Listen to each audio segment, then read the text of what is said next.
If you're watching this video, you undoubtedly are someone who is very ambitious. Perhaps you are an internet marketer, or perhaps you are an entrepreneur of another kind, or you are working hard towards something that you are really looking to see a big payoff. You are looking towards seeing major success.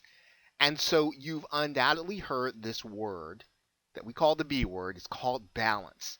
And typically it's thrown at people who are ambitious and people who work hard in a way to kind of make them feel a little guilty about having work being so single-minded, focused on their goal. And that's really not the idea around balance. Balance doesn't have to be a dirty word for people who are ambitious. Doesn't have to be a dirty word for people who are working hard toward their goal. Now, balance is typically hard to achieve because it's subjective. It really matters to everyone differently. It's something that everyone defines differently and looks at differently. But we're going to be talking about balance in some very basic principles. And if you understand these principles, you will be able to achieve balance while accomplishing your goal. So that when you get to have what it is that you're really working towards, you'll be able to enjoy it. So you want to be able to ask yourself these questions as you work through attaining your goal. First, what is it in your business that gets too much attention?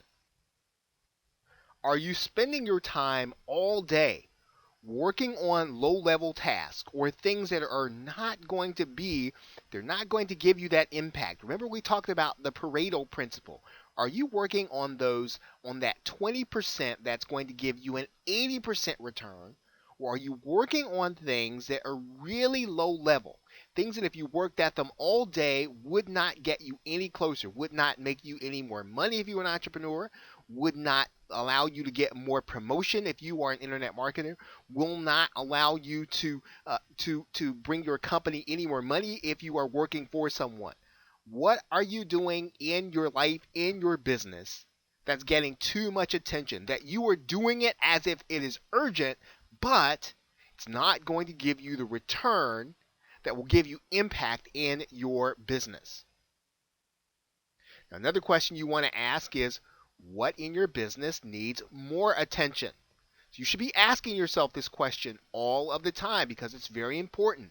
Now, when you look at what you're accomplishing on a daily basis, what is it that needs more attention? What will actually get you closer to your goal? Is it more blogging if you are an internet marketer? Is it more videos? Is it more searching for more joint venture partners?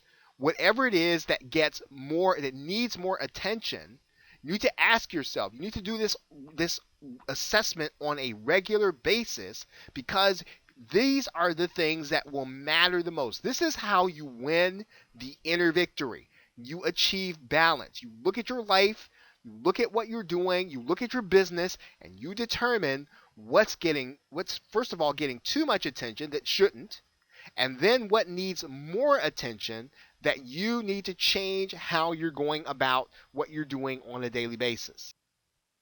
And once you've assessed those two things, you're going to need to do a full out assessment and determine where should you be focusing your attention. What is it that's going to give you that maximum impact? What is that 20% that's going to lead to the 80%? And do you need to implement systems in order to do it? Do you need to implement outsourcing in order to do it? Whatever is going to give you the focus on a particular area that's going to give you maximum impact, that is how you're going to achieve the balance, and so that you will actually be productive in terms of accomplishing your goals. So, in conclusion, remember, balance is not a dirty word, and it really is for those who are ambitious. As a matter of fact, the more productive you are, the more time you're going to have for all areas of your life to be well rounded. And so, one of the ways in which you determine that is how you go about your work every day. What are you doing that's getting too much attention? Are you spending all your time on email or telephone calls? And those things aren't necessarily leading to partnerships that will build your business or build your vocation. What needs more attention? Do you need to be spending more time writing? Do you need to be spending more time publishing? What is it that you need to do? And where should you focus your attention once you've done that assessment? What is it that you need to do at this time in your business? It's going to be different every time you do this assessment. A year from now, this question you're going to answer differently than you should be asking now. Where should you be focusing your attention? So now, what is the internal action step you need to take? Well, you need to determine, ask yourself these questions. In effect, write down answers to these three questions. Make this part of your to-do list every single week. Do a new assessment so that you are focusing, refocusing, and refocusing until you have the right balance in your business, in your vocation, in your life, so that you are productive and moving forward. This is a key aspect in winning the inner victory. So with that, thanks, and I will see you in the next video.